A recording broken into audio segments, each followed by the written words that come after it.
Ladies and gentlemen, good morning. My name is Cameron Consarinia, and I'm the Policy Director for the National Union for Democracy in Iran, or NUFDI. It's a pleasure to be back with you in another NUFDI forum. Today, we have the true pleasure of hosting two fantastic guests to discuss a topic that has really dominated Iranian social media and media for the last week, especially, and to be fair, consistently for the past year. The title of today's event is The Iran Massacre, 1 Year On, a perspective from Iranian journalists. And today we have the pleasure of being joined by two leading Iranian journalists, Mr. Siamak Dehqanpour and Mr. Humana Askari, and I'll introduce both of them momentarily. For those of you who don't have an immense amount of background knowledge on what Aban is, what the Iran Massacre is, 1 year ago this week, the Iranian people continued what has been a 4 or 5 year ongoing protest movement, a nationwide uprising against the Islamic Republic, which has been defined by this hashtag Tazohurat Sarosari, or nationwide protests, as we say in Persian. And the Aban, which is the Persian month, which straddles November and December, was the name that was given to this protest movement. They started with the overnight dramatic increase in benzene or gasoline prices, which was the spark, but quickly, as our guests can attest to, spiraled into something that was not economic, but much more political, calling for the overthrow of the Islamic Republic, calling for fundamental political changes within Iran. In response to the nationwide protest, which spread to hundreds of cities across Iran, which were focused in smaller cities and towns, as opposed to the 2009 protests, which were concentrated in the capital of Tehran. These were much more nationwide. In response, the Islamic Republic shut off the internet, and in the ensuing days killed hundreds of protesters. The Reuters figures put it at 1,500. We continue to get data, some data coming this week out of Europe, which said that number could be as high as 8,000. The Islamic Republic has never given a formal response to this, so we do not know the exact number, but it was an extremely bloody crackdown. With the cutting off of the internet, Iranians abroad and Iranians inside the country were unable to communicate effectively with each other. And it's for that reason that the role of Iranian journalists became especially important, especially those in exile abroad, and sharing the news they were getting from inside Iran with the free world, with those of us abroad. And on the 1 year anniversary of that uprising and the Iranian people's movement for freedom, we decided to host this panel with two leading experts in that field. And I now have the pleasure of introducing them, but let me add this before we begin, which is both of the gentlemen joining us today are here in their individual capacities. They do not reflect the opinions or views of the outlets for which they work. They are here sharing their own personal views, their own personal experiences, and representing solely themselves. First, we have the pleasure of being joined by Mr. Siamak Dehqanpour. Mr. Dehqanpour is an award-winning multimedia journalist who's been an international broadcaster at VOA Persian, the Voice of America, since 2003. Mr. Dehqanpour played a key role in the launching of the VOA Persian's television service in Iran, serving as a lead reporter and correspondent of its flagship news program. He was also the host and managing editor of a news television talk show, Ofo, from 2011 to 2015. Prior to his career at VOA, Mr. Dehqanpour owned a publishing business in Iran and worked for numerous publications as production manager, managing editor, and reporter. He attended the University of Arts in Tehran to obtain his bachelor's and master's in theater, television, and filmmaking, and Mr. Dehqanpour has been invited to international conferences to speak on the future of journalism. Mr. Dehqanpour, welcome. It's a pleasure for us to have you. Our second guest is Mr. Humana Askari. Mr. Askari is the senior social media producer for Radio Farda, the Persian broadcast service of Radio Free Europe, Radio Free Liberty, based in Prague, Czech Republic. He has previously worked as a BBC monitoring journalist and a BBC broadcast journalist. Mr. Askari has a master's degree in media and communication studies with a focus on global journalism from the Örebro University in Sweden. Mr. Askari, it's a pleasure to have you. Thank you so much for joining us. let me just add one housekeeping notes for our attendees who are joining us in the Zoom and those of you who are watching us on the YouTube Live and through our social media. Please, if you have questions for either of these gentlemen, please direct them to the Zoom chat function. We will not be able to open our guest microphones or cameras. Please put your questions in the chat function, and after the first moderated Q&A session, I will open the chat to relay your questions to our honored guests. Without further ado, gentlemen, once again, thank you very much for joining us. It's a pleasure to have you both here. And I'd like to start by asking a general question to each of you. And Houman, we'll start with you, if that's okay. Mm-hmm. Aban protests sort of started out of nowhere. This spark we referred to in the oil prices was quite sudden, and protesters came to the streets almost immediately.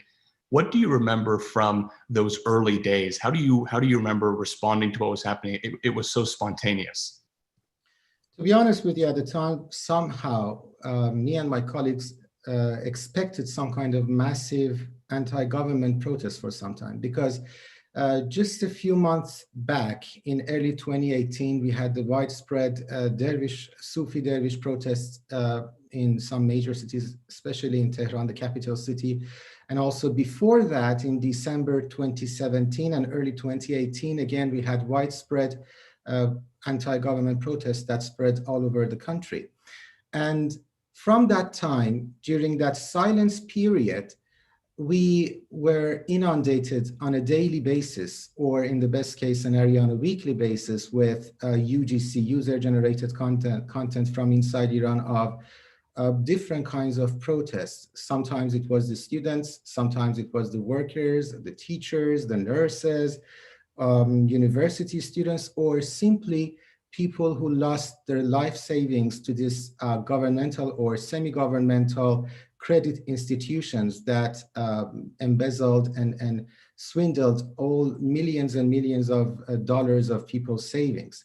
So this was somehow evident, at least for some of us, that there was something in the making, that we should anticipate some kind of wide spread protests once again. Now, what was the ignition and why did it have to start? We had no idea until November the 15th, that over midnight, there was the news of the price hike in petroleum, or in gasoline, as you say, prices. And then all of a sudden, there was this huge, massive anti-government protests all around the country. In the morning, we woke up and we saw that our mailboxes and our means of communication with our audience were all full with various and hundreds of pictures and messages from inside Iran of people protesting and chanting slogans against the Islamic Republic. So somehow I should say that it was not that unpredictable, I should say. That's fascinating, and I pass the same sort of introductory question to you, Siamak John. What do you recall from those very early days? Because as Houman mentioned, of course, for those of us abroad, Houman, you're based in Prague, but Siamak, we're based in Washington. We have sort of this 8 to 10 hour, depending on where we are, time difference with Iran. So what do you remember from those very early moments of Aban? What do you remember sort of being the first recollection you have of what happened during Aban? Thank you, Cameron John, for the invite, and it's a pleasure to be on this panel with Houman, and I'm very thankful of the participants who are joining us to watch this. To answer your question, I would say that it was the very first day that they started shooting at protesters. There was a clip showing someone with the cell phone showing his hand, that bullet shell was in hand of the protesters that captured my eyes. It was shocking that you see nothing was apparently going on, just a peaceful protest. And according to that video clip, Basijis were shooting at the people. And I remember I shared 2 clips in parallel, as we say, in a double box. That one, it was the hand of the protesters showing those bullets that was shot back from Basijis toward them. And there was another video of someone, a protester, another protester that had a stone in his hand. So it was, that moment captured my eyes that there is something tragic is going on. I told a number of colleagues back then that this is the first time I can personally relate to these young voices. The feeling I didn't have during the 2009 protests, listening to Pooya Bakhtiyari's innocent voice that still is haunting, was very inspiring, and it still is very inspiring. There was so much feeling, so much hope, so much love in his voice. He was not promoting one faction of the government against the other. He was a voice of the forgotten Iranians, tens of millions of them. I thank you for sharing that, and I thank you for being so open and honest, and about the sentiment that so many of us share. And it's interesting you mentioned the story of Pooya Bakhtiyari. I think that for so many people that at the beginning he became the voice of this movement, and as you say, the voice of the tens of millions of forgotten Iranians. And there's this video that you refer to, and for our audience and those who later watch us who haven't seen it, he's driving, as you know, he's driving to the protests. He's stuck in traffic because they blocked the roads. The government have blocked the roads. The protesters have blocked the roads, and he's so full of hope. And he's a young guy. I think he's younger than me, and he's saying, people come to the streets.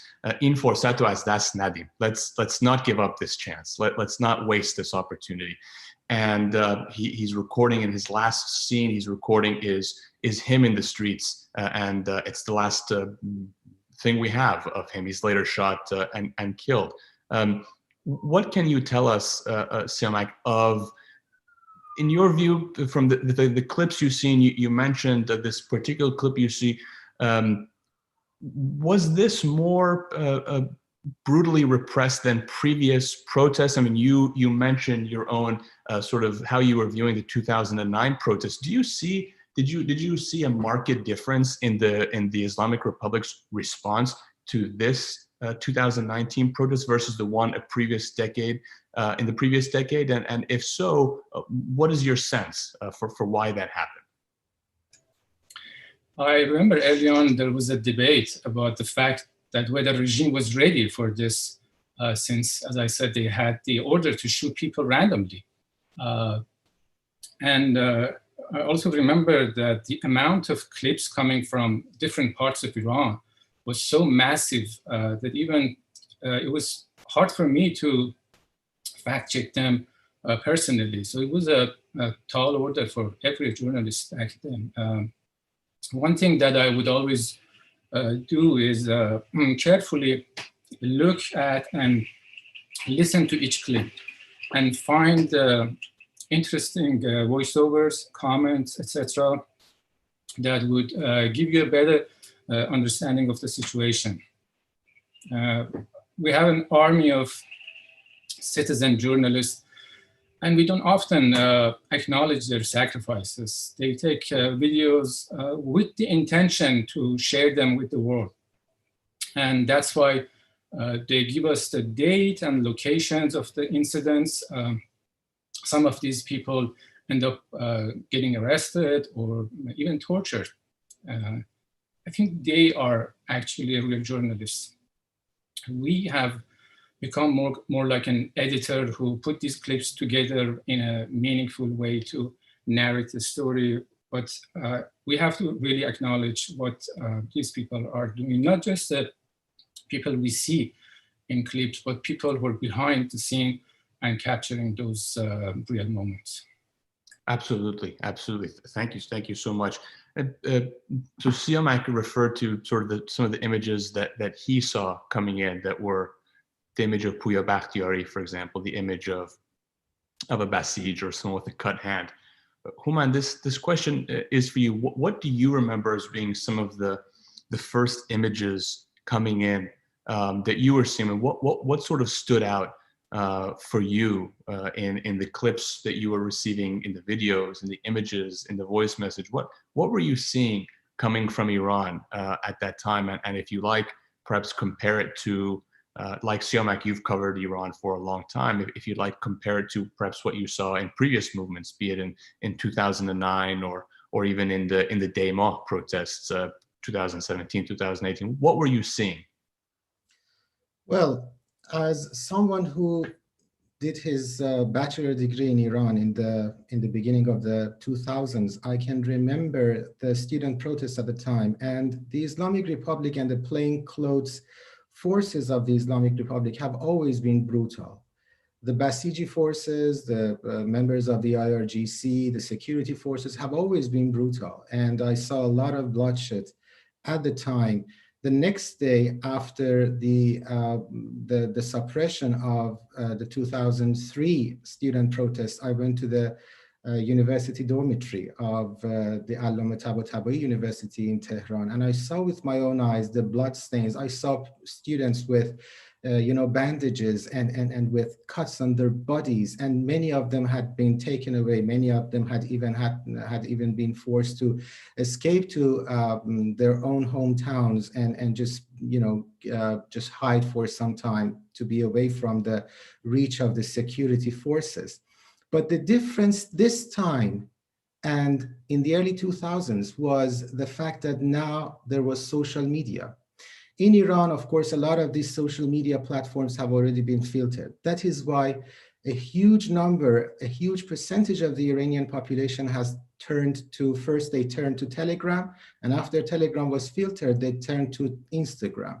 But still, even though Telegram was filtered, we received maybe thousands and thousands of messages on Telegram, which meant that people were still circumventing the Iranian regime's filtering system, and they were sending pictures. And what those pictures contained? Well, in the beginning, they were chanting slogans. They were happy. They were dressed well. They were in front of the camera. They were smiling. They were hopeful.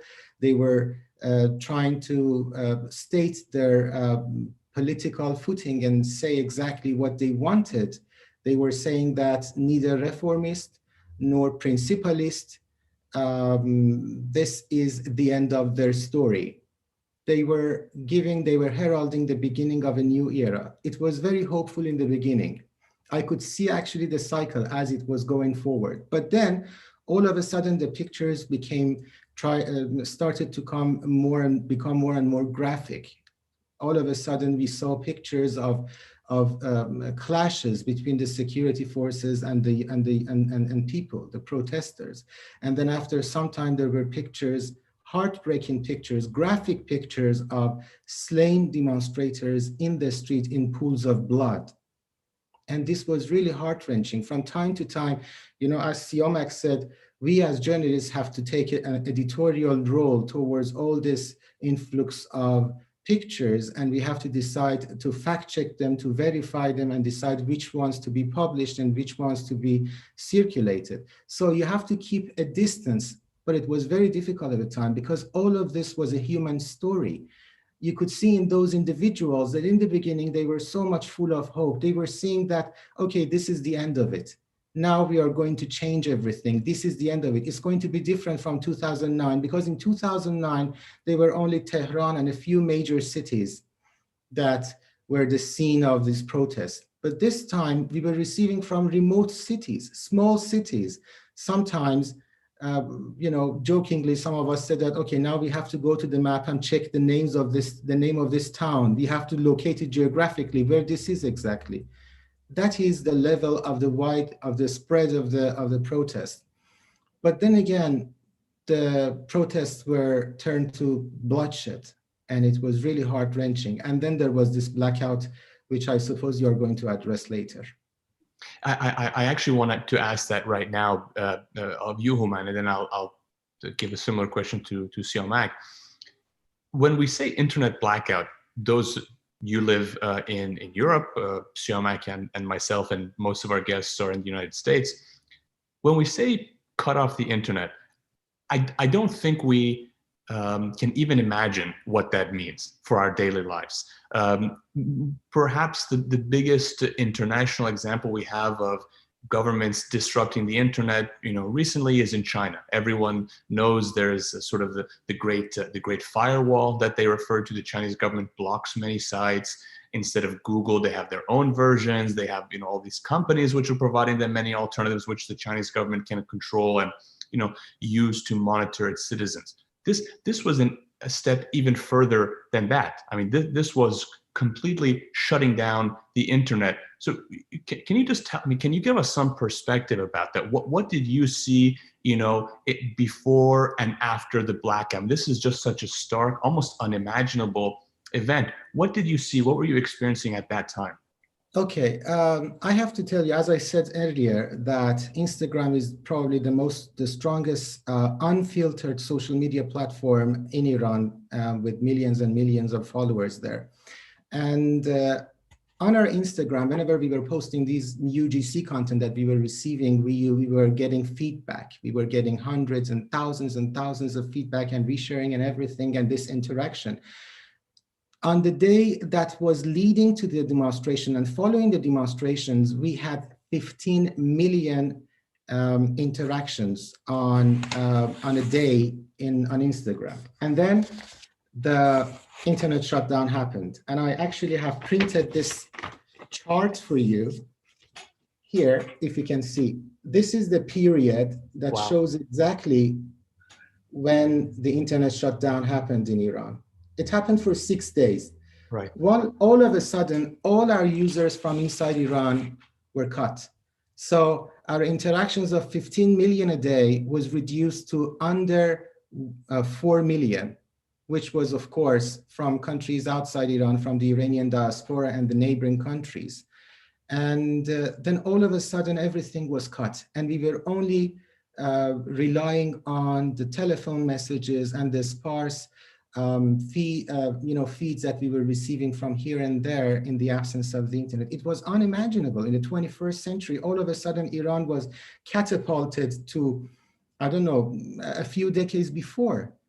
We had seen 2009 where there was disruption, heavy disruption in the mobile network. We had seen that, for example, the internet speed was really downgraded to a minimum at the time. But this was a total shutdown. And this was unimaginable. I mean, and what made it worse was that a lot of the countries in the world, a lot of the netizens and the governments in the world seem not to care that much. I mean, that chart you showed is truly unimaginable. I remember seeing similar, just sort of anecdotally looking at Instagram engagement of posts or accounts that. Here you have 15 million. Here you have under 4 million interactions. And this is Radio Farda's Instagram. Wow. Siamak, I'd like to turn this internet conversation to you. Just a similar question. I mean, is it as stark for you, or was it as stark for you as it was for Houman, sort of this before and after, with internet, without internet, pre and post blackout? What do you remember from those days? And was it at all shocking? Because this is quite unprecedented as far as I'm aware, and Houman seemed to make that similar point. What do you recall? What were you seeing at the time of this blackout, and how did you see sort of changes in things you were receiving? I first noticed that through friends and social media users. I remember that first day WhatsApp had some level of access for a few hours in certain parts of the country in Iran. Then obviously net blocks came to picture, and but there was a key moment when Mohammad Mosaed, Iranian journalist, on November 18, 2019, tweeted this. Everybody probably remembered that. Knock, knock. Hello, free world. I used 42 different proxies to write this. Millions of Iranians don't have internet. Can you hear us? This is going to be, from my perspective, a tweet of a decade. Unfortunately, Mossad is paying the price for his act of journalism, which is telling the truth. But this was in line with protesters chanting, "Our enemy is right here, it's within, it's not America." People were shouting, asking for help. Don't forget that last time they did shut down the internet, it took about 2 days, I guess. So nobody thought it's going to be 6-7 days of near complete shutdown. And one thing I would like to add is that when President Trump, during his impeachment hearing in the House of Representatives on November 21st, tweeted that Iran has become so unstable that the regime has shut down their internet, their entire internet system. So the great Iranian people cannot talk about the tremendous violence taking place within the country. They want zero transparency, thinking the world will not find out the death and tragedy that the Iranian regime is causing.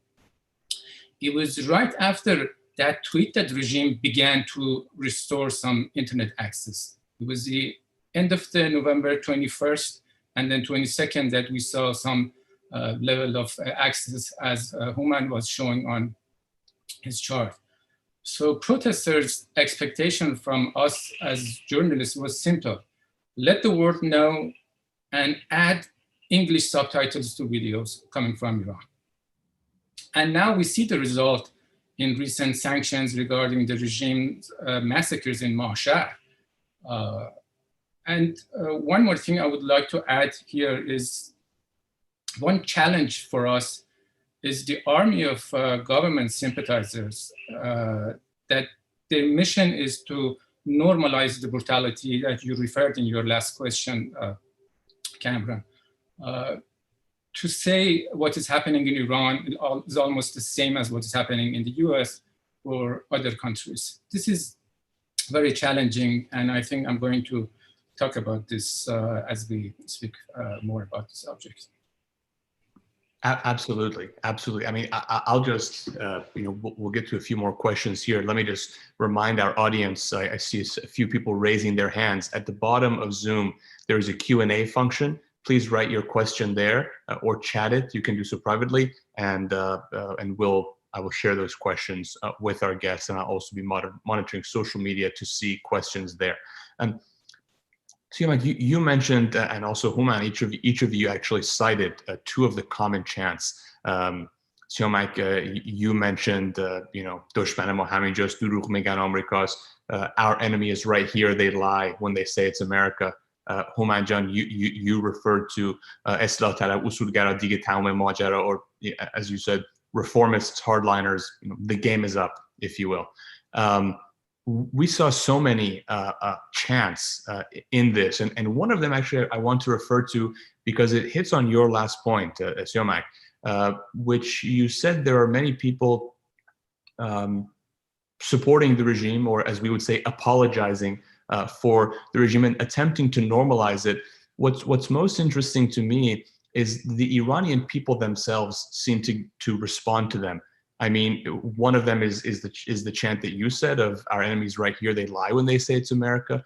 But Iranians are extremely specific when they refer to the Islamic Republic. Another chant that we saw in this protest, we also saw it in the protest after the shooting down of the Ukrainian Flight 752, in which the Islamic Republic killed nearly 200 innocent passengers by shooting them out of the sky, which was "Diktator sepahi Daesh ma shomahi," which is in English, IRGC dictatorship, you are our ISIS.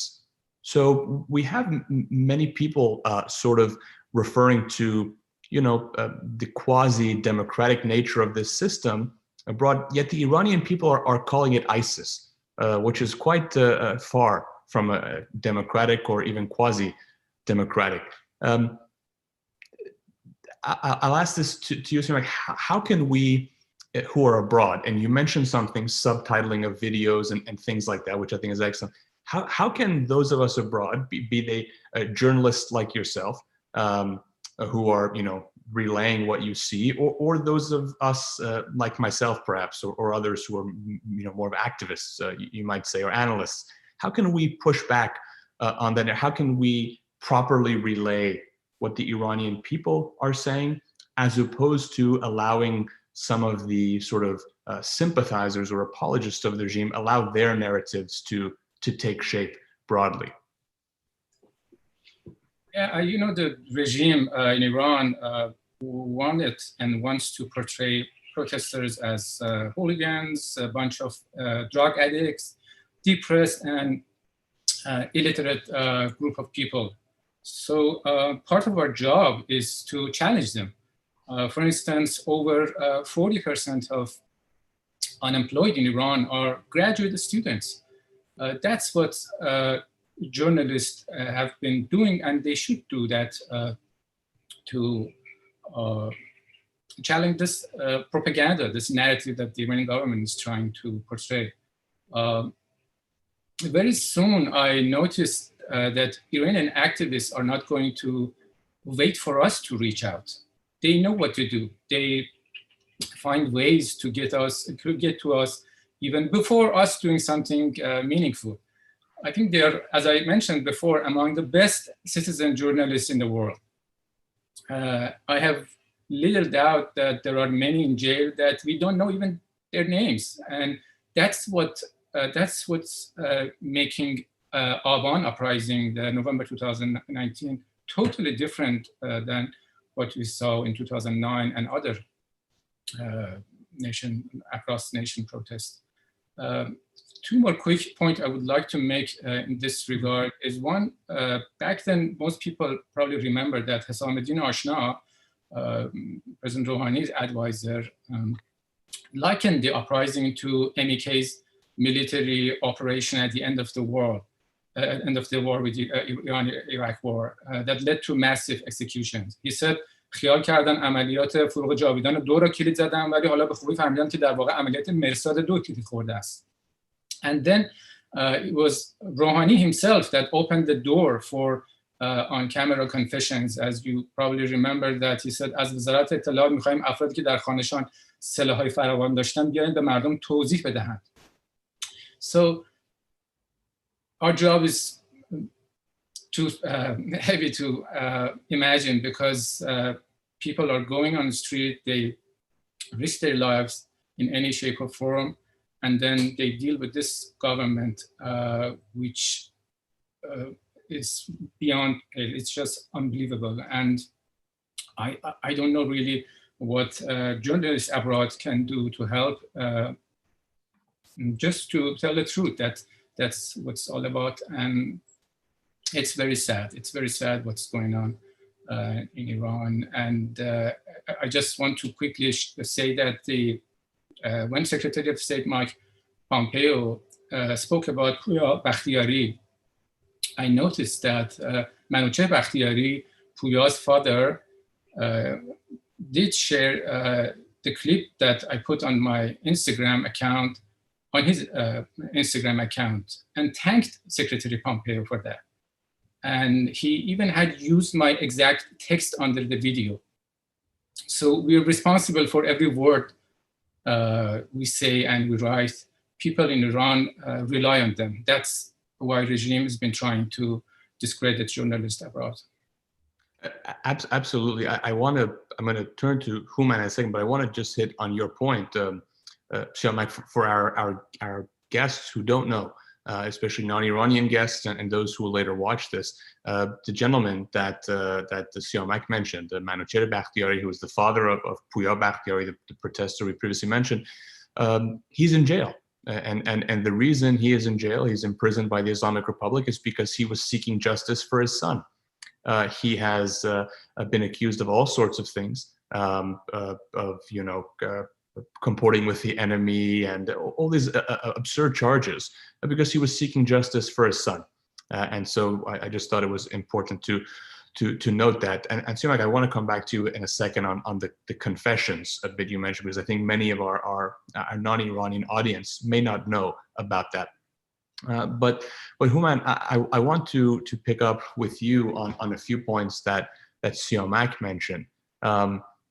How do you view sort of your role, and Siamak mentioned at the end, the threats to journalists? One thing I think, again, our foreign audience or our American audience may not know is the threat under which Iranian journalists abroad live.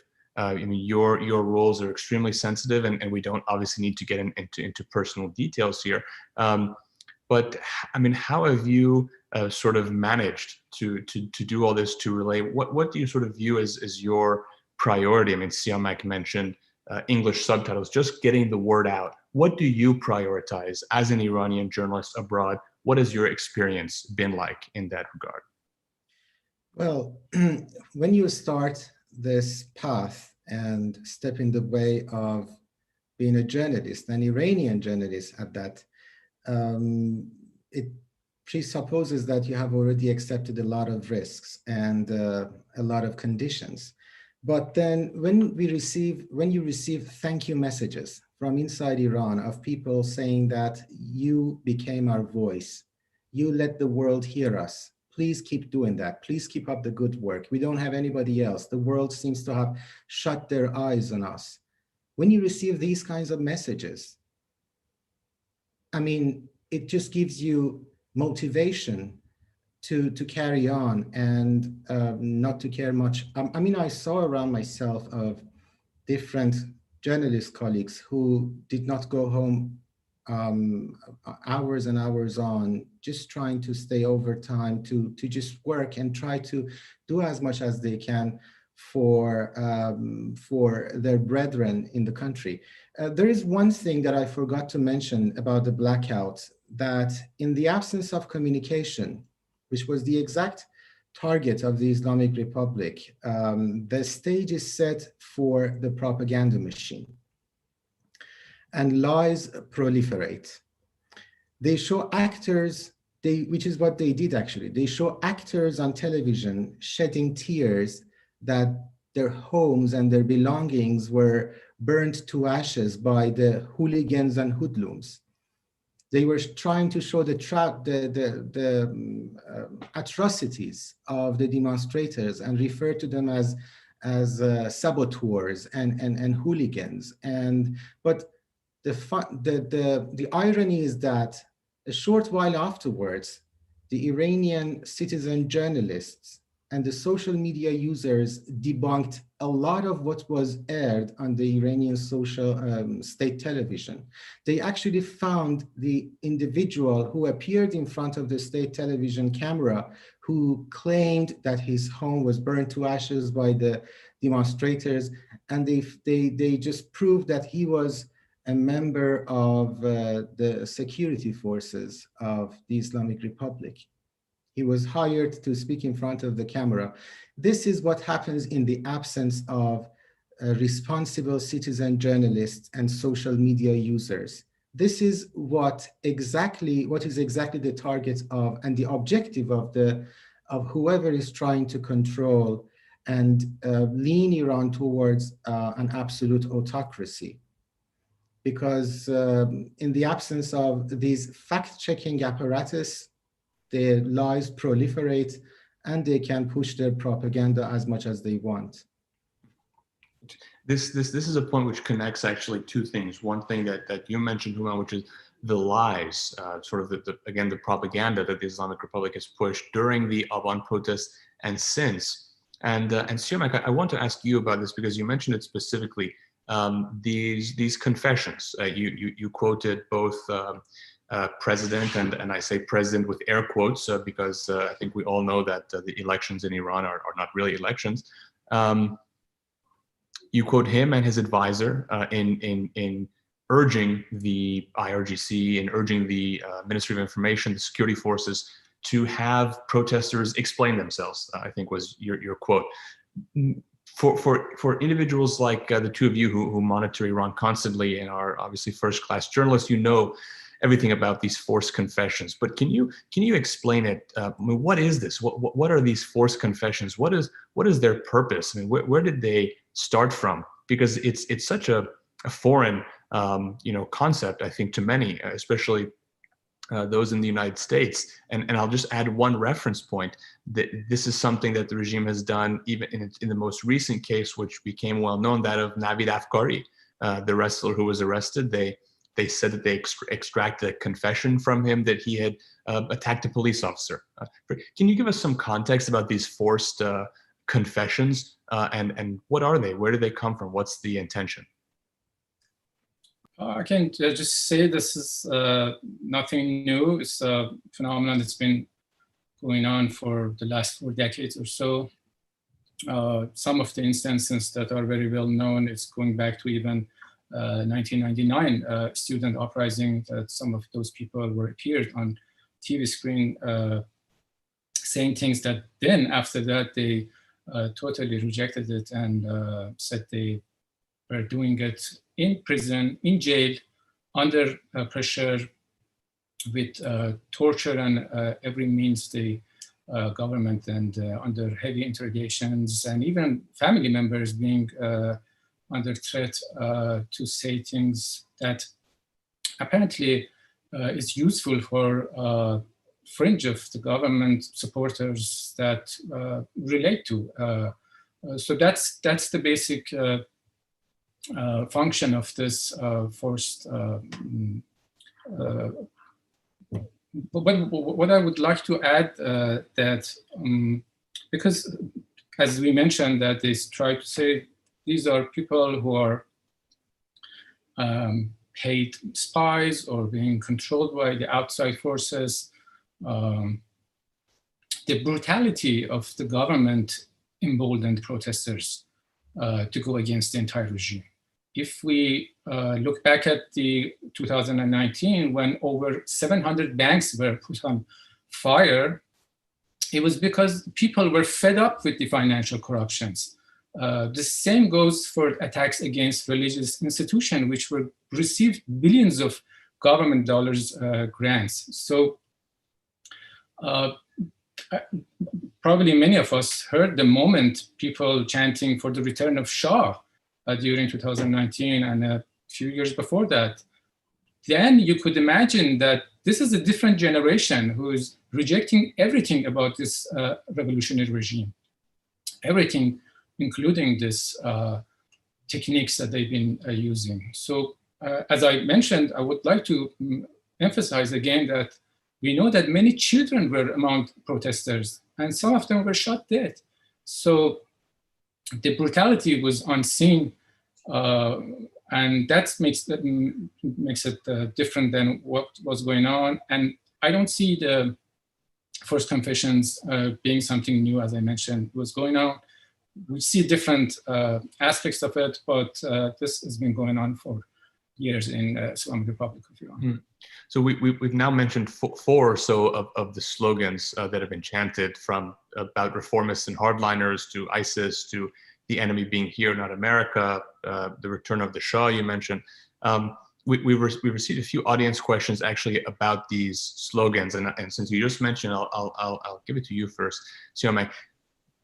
Answer it however you like, but the question is, what sort of slogans were we seeing? Perhaps how are these different from what we saw in 2009? Why, if as it seems, these slogans are growing more extreme, more extremely anti-Islamic Republic in nature? Why is that? This has been a sea change for many people, and I know one thing that you've done really so well has been, as you said, adding subtitles and sharing these videos so people can see. You tweet often in English so a foreign audience can see, and that's helpful. What have you seen in sort of the changes of these slogans, and just anything you like to add? Again, this is a general question on slogans, so I'll give it to you. Sure. I mean, many people are in our audience, viewers, know that as I mentioned, the brutality led to this asking for the collapse of the entire regime. So the more pressure, the more brutal they became. Mass protesters were responding to that. But one thing I would like to mention is, I remember that during those days of near complete shutdown of the internet, there were some old videos that were shared online in order to discredit journalists abroad. And there is a saying that when credibility is lost it's not fully regained. So the lesson is to, and if you do any mistakes, which we usually do, immediately acknowledge that and learn from it. Don't trust and verify. That's the motto we should journalists have. And there were some instances that people within the US administration were reaching out to check the validity of news coming from Iran, or to have a better perspective of a certain development. That's also part of our job, to tell the truth. Thank you so much, Houman. I'll kick it to you on the slogans as well. Do you have anything to add? I mean, what did you see sort of change in terms of the slogans that we saw chanted in this protest, whether as the protest of Aban went on, or Aban compared to previous protests we've seen in Iran? They were extremely radicalized this time. I mean, in the past, it was just questions like, where is my vote, or Ahmadinejad is not my president, or mentioning just the atrocities of the supreme leader, death to the dictator. But this time, they were showing that they didn't want anything less than the total removal and toppling of the system, when they were saying that principalist or reformist, this is the end of the line, this is the end of the story. Or when they were recalling, symbols that were the exact antithesis to the Islamic Republic. Well, you can go figure from that. When they are saying, Reza Shah, peace be upon your soul, or when Iran, there is no king in Iran, there is haphazard, there is confusion. These are all issues that the Islamic Republic propaganda machine, from the very outset of the Islamic Republic in 1979 until the date, which is 41 years forward, has been targeting, has been trying to indoctrinate in the minds of the so-called revolution generation. But when you see in the streets, the teenagers and the youngsters are chanting such slogans, then I think the people in the Islamic Republic should really be concerned. And this time around, you could actually write articles on the nature and the progression of the slogans that people were chanting in the streets. They were being very explicit that they don't want anything less than a total change, an absolute departure from the status quo.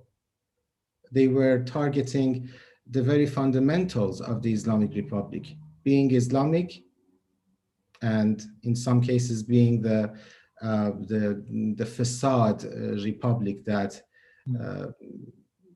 is the nature of the system, according to the protesters. No, this is fascinating. I want to take another question from our audience, Siomak. It's addressed to you, and then I'll bring it back to Houman as well. This is, what I'll just preface this. I think we're speaking of the narratives of the Islamic Republic, some of their propaganda.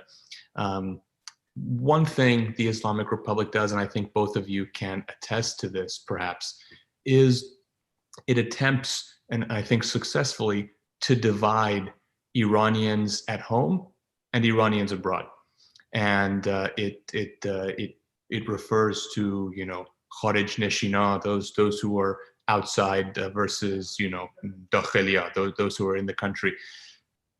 First of all, let me say that our guests and most of the other Iranians who we refer to, there is a significant difference between one being an immigrant and one being an exile, and somebody who leaves his or her country for political reasons versus someone who leaves out of choice. So I think generally, we refer to Iranians, as the millat, as the nation, which encompasses those at home and abroad. So that I just say that as a preface. However, there is obviously a difference between, in terms of those who are inside Iran have more limitations than those of us do abroad. This question is relating to journalists inside the country. And it's asking about their role. Of course, many of them work for outlets controlled by the Islamic Republic, people with different opinions. This question specifically asks about what is their role? What is the role of journalists inside the country? I know it can be a sensitive question, but Siamak, I'll give it to you first and see what you think about those journalists who are inside Iran. What role do they have, or responsibility? However you'd like to take the question. Sure. Thank you, Frederick, for the question. I can say that we need a renaissance in journalism in Iran to combat this level of propaganda and disinformation. We need to revive investigative reporting inside Iran. We have some, but I don't think it's enough. It needs to be empowered through maybe independent projects. I think it's very crucial to have that. Edward Murrow, which everybody knows, an American journalist, was a director of U.S. Information Agency back. Once he said during the 60s, he said, "Truth is the best propaganda and lies are the worst. To be persuasive, we must be believable. To be believable, we must be credible. To be credible, we must be truthful." Truth is not neutral. Truth is that Iranian people are being oppressed and lied to by this regime. And I know this might sound like someone sitting in Washington, D.C., lecturing people in Iran. I've been there. I know how hard it is to work on that, under that government, that country. But there has to be a way of coming together to have that renaissance in journalism in Iran. Absolutely. And I'd just say, in addition, obviously you two are the experts, but there is a time that comes when the weight of the truth and the facts is such that it cannot be denied, and one has not only a journalistic responsibility, but as a non-journalist, I would say a moral responsibility to share the truth. And I think your point about a renaissance is a fascinating one. Houman, I'll give you the same question about journalists inside the country. What is your view? As Siamak said, probably it's sometimes a bit difficult to say what is the expectation of someone who lives under those conditions, but to document and to expose the violation of human rights. When I was in Iran myself, in the capacity of a university student, because I could write in English, I decided to myself that I would write under a pseudonym. And I thought that probably one of the best roles that I could have was to observe and to let the world know what is happening behind the walls in the country. I think the best role for influencers, for journalists, for social media users, for netizens, for anyone living in Iran is to simply, and this has probably one of the lowest costs in terms of the security and safety, that to observe and to reflect and to disseminate their observations. Thanks to the social media today, that is not very costly, that is not very difficult. I think the best way for them, even if they cannot do that under their own names, in their own capacity, that could be done under a pseudonym or in social media with secondary users or intermediary users, if you will. To document and to expose, I think that's the best and most important responsibility that they can adopt. Thank you very much. I know the two of you are extremely busy. Your time is limited, but we have, I've taken several questions from our social media and tried to incorporate them. We have one question additionally here that I'd like to get to, and then I'll give you each a chance to sign off, and I'll end us with a closing question with your permission. This question is, we've talked about Iranian media abroad and in Iran. Obviously, the two of you are Iranian journalists. How can Iranians as a whole, I will say, I'll broaden the question, how can Iranians push or ensure or in some way, again, push Western media, non-Persian language media to cover what you two cover so excellently in your own respective fields and your own respective jobs? Because obviously the two of you have much closer connections to Iran. You have sources inside the country. You have means of getting information for perhaps mainstream or obviously non-Persian outlets in the West. It's more difficult, but there is a big gap between what folks like you cover and what the mainstream news cover. Is there a way to bridge that gap? How can we get mainstream media to cover more precisely and accurately what's happening in Iran? I'll start with you, Houman, and then go to Siamak.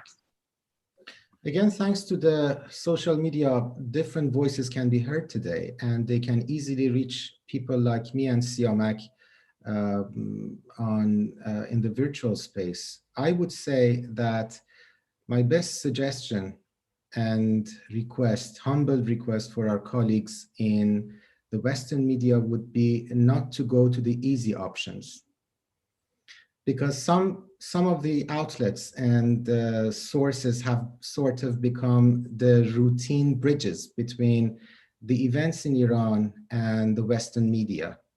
I think it's best for them to take a step a bit further and reach out to those sources that have not been frequented as much. Thank you. Siamak, would you like to add anything in this question? I just add to by saying that we need, as I said from early of our conversation, that we need more journalists. We don't need activists or advocates or political operatives in disguise as a journalist. So that's part of the issue we have, and that's what the Iranian government is trying to empower through its own connections they have. So we just need to make these people accountable. And that's what's actually happening on especially social media, which I found it very interesting that some of these journalists who are working for mainstream media, whether it's New York Times, Wall Street Journal, CNN, Fox News, whatever, they need to be make accountable. They need to be challenged. And I think that's very important, regardless of the fact that we need people as journalists to be motivated to join these entities to represent through voice of Iranian people. Thank you. And before I get to our final question, I'll just add, without being too self-promotional, I think this question is a fantastic question. And in fact, one of the projects we have dedicated ourselves to in Nufti is working more closely with non-Persian language media. Today we have the pleasure of being with these two gentlemen, but being a source for non-Persian language media and sending a bi-weekly Iran brief of events that are going on inside Iran.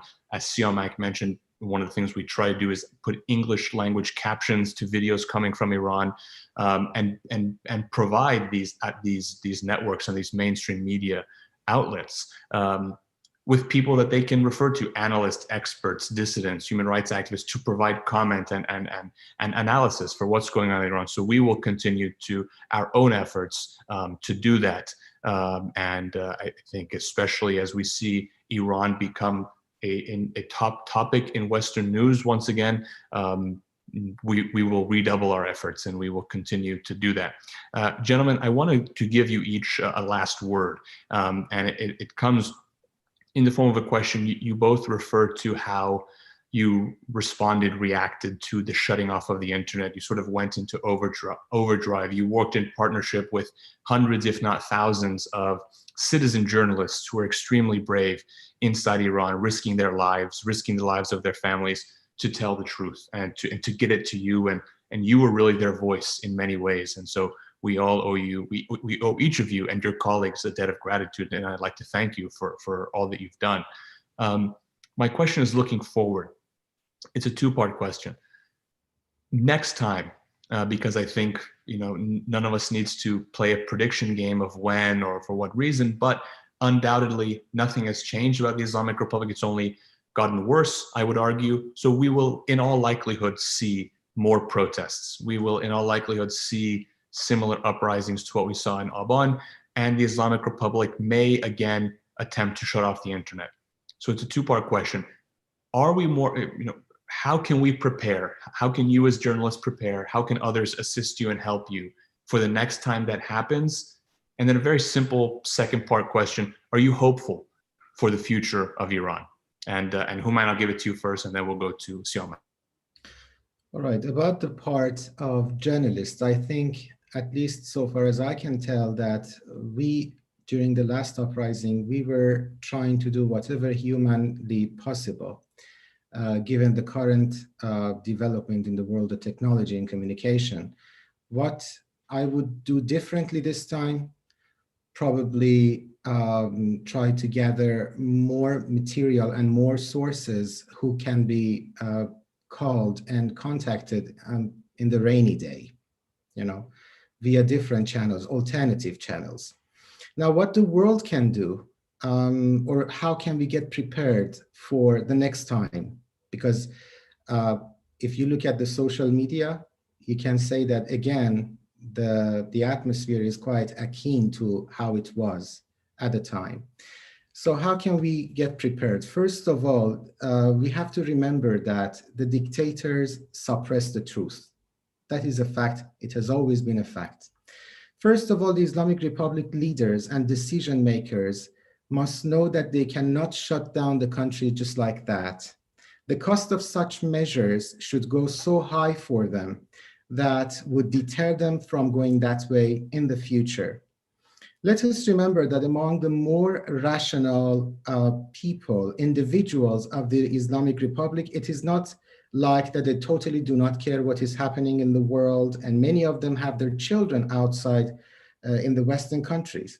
If they were proud of their actions, they would not go to such extremes to hide those actions. So what people inside Iran see is the West is too probably preoccupied with the nuclear program and not much with the human tragedy that is unfolding in the countries. The pictures keep coming from Iran. The relatives and family members of the victims have started to speak out. Recently, a few days ago, one of the relatives of the victims of last year's protest talked to us, to one of my colleagues at Radio Farda, and she recounted that upon sending a complaint, an official complaint to the office of the Islamic Republic leader, she was contacted later. And the question that they asked was, okay, this victim that you're referring to, which Aban was he killed in? Which Aban, which November? Which became in its own right, it became a hashtag on social media, Kodam Aban, which Aban?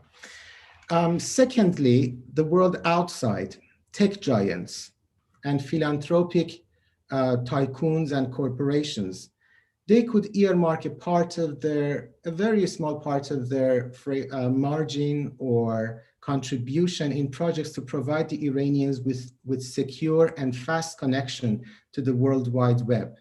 And this one is, again, up to the scientists and advanced states, such as the European countries or the United States. The Iranians need to be heard, and they deserve to be given the podium. A few years ago, there was talk of providing internet connection to people under censorship. That gave false hope to people, but then nothing actually happened. And to this day, Cameron, we are receiving messages asking us, what happened to the project of the internet in a briefcase? We are still receiving those messages.